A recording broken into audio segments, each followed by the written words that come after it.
अस्सलाम वालेकुम क्लास, कैसे हैं आप लोग? खैरियत से हैं? अच्छा क्लास, हमने इमल्शन का टॉपिक स्टार्ट किया हुआ था। इमल्शन में हमने डिस्कस किया था कि भाई इमल्शन किस तरीके से बनाया जाता है। बेसिकली हमने ऑयल और वाटर की सरफेस टेंशन को दूर करना होता है, जिसके लिए हमें इमल्सिफाइंग एजेंट की ज़रूरत पड़ती है ताकि उन दोनों के दरमियान टेंशन ख़त्म हो जाए, यानी कि आपस में दोस्ती हो जाए। और दोस्ती होने के बाद क्या हो, यानी कि वो एक हमारे पास एक इमल्शन प्रोडक्ट जो है वो मिल जाए, यानी कि सेमी सॉलिड प्रोडक्ट भी जिसको हम कह सकते हैं। उसमें फिर हमने उसकी टाइप्स देखी थी, दो तरह की होती हैं, ऑयल इन वाटर है, वाटर इन ऑयल है, यानी कि ऑयल की नेचर किस में ज़्यादा है और वाटर की नेचर किस में ज़्यादा है करीम्स में। अच्छा, आज हमारे पास है preparation of emulsion. Preparation of emulsion में हमारे पास जो इमल्सिफाइंग एजेंट यूज़ कर रहा है ना, वो है एकेशिया। ठीक है, ये हमारे पास इमल्सिफाइंग एजेंट है। इसमें जो पहला मेथड है वो है dry gum method. Dry gum method नाम से इंडिकेट कर रहा है कि इसमें ड्राइनेस ज़्यादा है। ठीक है, अब इसमें हमारे पास उसने बात क्या की है, 4 पार्ट्स ऑफ ऑयल यूज़ कर रहे हैं इस मेथड में, 2 हिस्से पानी के यूज़ कर रहा है और 1 हिस्सा जो है गम।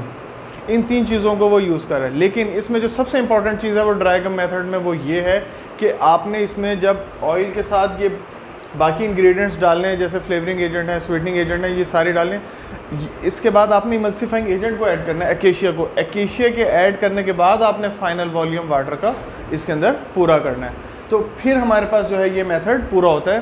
ठीक है, इसमें हमें सिर्फ ये रेशो याद रखने की ज़रूरत है, 4:2:1, जिसमें हमारे पास 4 पार्ट्स ऑयल के आ गए, 2 पार्ट्स वाटर के आ गए और 1 पार्ट जो है वो हमारे पास गम का आ गया। ठीक है, इसको साथ साथ हम बुक से भी देख लेते हैं कि इसमें हमारे पास क्या बात कर रहा है।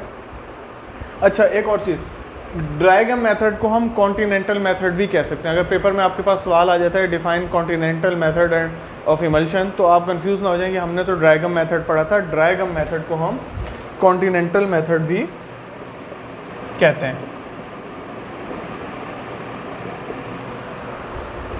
अच्छा, अब हम इसको देख लेते हैं बुक में। The emulsifying agent usually acacia इसके अंदर यूज़ किया जा रहा है, is mixed with oil before the addition of water, यानी कि ऑयल को आपने पहले ऐड करना है वाटर की एडिशन से पहले। ठीक है, दैट इज़ ड्राई गम, तो इसको हम फिर कह रहे हैं ड्राई गम मेथड। ठीक है, the continental method is refer to as 4:2:1 because every 4 parts volume of oil, 2 parts of water and 1 gram of gum, ठीक हो गया, are prepared in the initial और प्राइमरी इमल्शन। ठीक है, ये बना लेंगे हम प्राइमरी इमल्शन, यानी कि हम इसको एज अ बेस के तौर पर भी कह सकते हैं। ठीक है, उसके बाद है other formulative ingredients that are soluble और इमिसिबल विद एक्सटर्नल फेज में be then mixed with the primary emulsion. अच्छा, ये वाले आपने पार्ट्स पहले ऐड कर लिए, यानी कि हमारे पास बेस हो गए। उसके बाद आपके जितने फार्मूलेशन वगैरह के हैं इंग्रेडिएंट्स वगैरह, आपने उनको ऐड कर लेना है।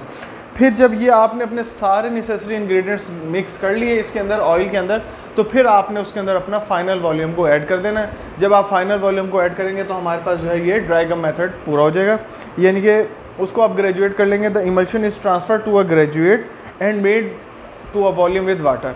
ठीक है, यानी कि आपने इमल्शन जो बनाई है उसको आपने पूरा कर लिया इंग्रेडिएंट्स वगैरह डालने के बाद, और जो उसका फाइनल वॉल्यूम कंप्लीट करना है आपने, वो आपने उसको वाटर से करना है। तो हमारे पास जो इसमें है ड्राई गम मेथड में इसी बात पर ज़्यादा जोर दिया गया है कि एक तो हमारे पास इसमें इमल्सिफाइंग एजेंट एकेशिया यूज़ हो रहा है, ट्राइगा के इसको कहते हैं गम एकेशिया पूरा नाम। ठीक है, ये बेस्ट इमल्सिफाइंग एजेंट है, कॉमनली यूज्ड है और कॉमनली अवेलेबल। ठीक है, इसमें हमने बता दिया कि हमने ऑयल्स के कितने पार्ट लेने हैं, वाटर के कितने पार्ट लेने हैं, और उसके बाद हमने गम लेने हैं। गम है, उसके बाद फिर जितने भी हमारे पास फार्मूलेटिव इंग्रेडिएंट्स है आपने वो सारे ले लिए, उन सारों को मिक्सअप कर लिया। मिक्सअप करने के बाद आपने इस इमल्सिफाइंग एजेंट के अंदर डाल दिए, और जब ये आपने दोनों मिक्सअप कर लिए तो लास्ट में आपने अपना फाइनल वॉल्यूम वाटर से कंप्लीट कर लिया। तो इस तरह फिर हमारे पास जो है ड्राई गम मेथड पूरा हो जाएगा। ठीक है क्लास, नेक्स्ट हमारे पास है इसमें फिर ड्राई गम के बाद हमारे पास इसमें वेट गम मेथड है, वो फिर इंशाल्लाह हम नेक्स्ट लेक्चर में डिस्कस करते हैं। Thank you so much.